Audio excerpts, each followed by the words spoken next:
So Squid Game is a South Korean cinema series on Netflix. It's 9 episodes long. And the premise is there's this company, person, or otherwise entity who finds people who are in debt. You know, people who are just crushed under the weight of their debt. They cannot pay these debts off. They're impoverished, they're down on their luck, and they're promised, hey, you can get a lot of money, pay off all your debts, and then some if you come and play some games. Children's games. What can go wrong? We all played children's games when we were kids on the playground. Well, they're children's games, and they're not told it's life and death. But yeah, if you fail the game, you die. Which is a great premise. I heard it's super hyper violent. The thing I appreciate is it is really violent, but again, the violence never felt gratuitous, you know, it never felt out of context. It all worked for the premise of the story. But it's not just a bunch of people playing games and that's entertaining enough. It would be entertaining enough, but it goes further with allegory on classism, human nature, money. What is money? How does it change you as a person? How does it change how you view other people and what you're capable of doing to them? And it's all delivered to you in this dish called Squid Game, this dish that has the allegory easily digestible, but is also equal parts entertaining. Great performances in here too. Sincere apologies if I mispronounce any names. Lee Jung-jae, he's our lead, he's our guy, he's the one that we're behind for this entire odyssey. You can tell from the get-go that dude is an everyday guy. He's not like the guy, you know, the guy who's clearly going to win this thing. No, underdog from the get-go. Any team he's in, they're the underdog team, and we're fighting life and death here. So everyone's life is on the line. He has a few moments of conflict where it's like, do I go with where I know I'll probably have a better chance? Do I do the human thing and team up with this other person who also has no shot so they can have a better shot? Great human connections in this story. There's one game in particular, I about cried. I'm not gonna front. I had the knot in my throat. And it's not just him. In that segment in particular, that's when actress Ho Yeon-jung, she stepped into the forefront of like, oh, so she's a powerhouse in here too. I just thought, all right, she's the quiet pickpocket girl who sits in the background. But no. This game, there's one game in particular where they're dealing with the ugly things they might have to do to win. The toll it's taken on their soul as a human, the connections they're forming at this point. You know, people aren't just nameless and faceless opponents anymore.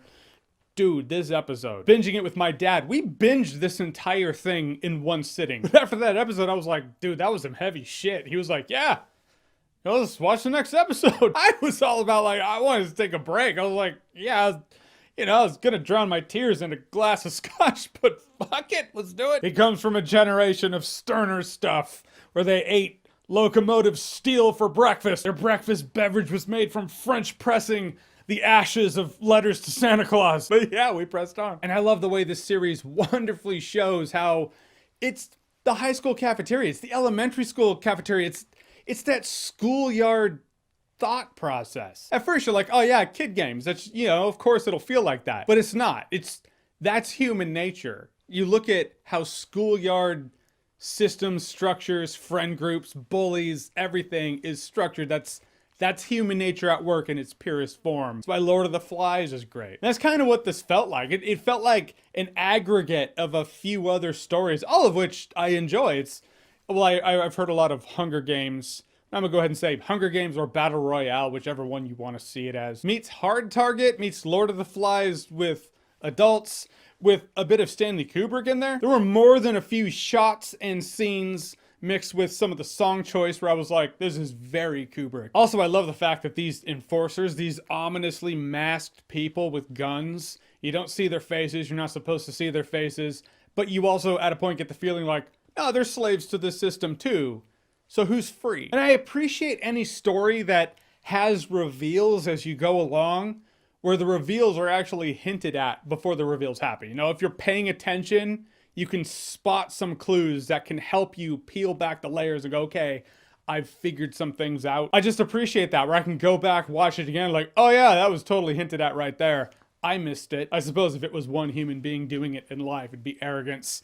If it's cleverly executed in a show, that's just good writing. In the end, this show worked on every level that I can think of. Great acting, great characters, great human depth and relationships among the characters. The games were absurdly entertaining. The blood factor and carnage, again, entertaining in that gory satisfaction kind of way, but also never ceased to be disturbing. And I cannot talk about the tension in this show enough. The tension was top notch. You need tension in a premise like this. Some episodes I held my breath for 5 minutes. Other episodes, 45. I'm amazed I didn't pass out. In the end, we have a great show about the core of humanity that should be making American Hollywood sweat right about now. After Parasite won Best Picture, I was hoping that South Korean films would get more exposure here in the US, you know, like more releases would come over here, and it looks like that is starting to happen. And Squid Game is not the only testament. It's not just like Squid Game and Parasite and they're two anomalies. No, there's a lot of South Korean cinema that is fucking great. And a lot of us over here just don't know about it. Well, like, I will hear about the smallest US release before I hear about the next big South Korean release. It's kind of how it just happens over here. So I'm glad more South Korean cinema is getting more exposure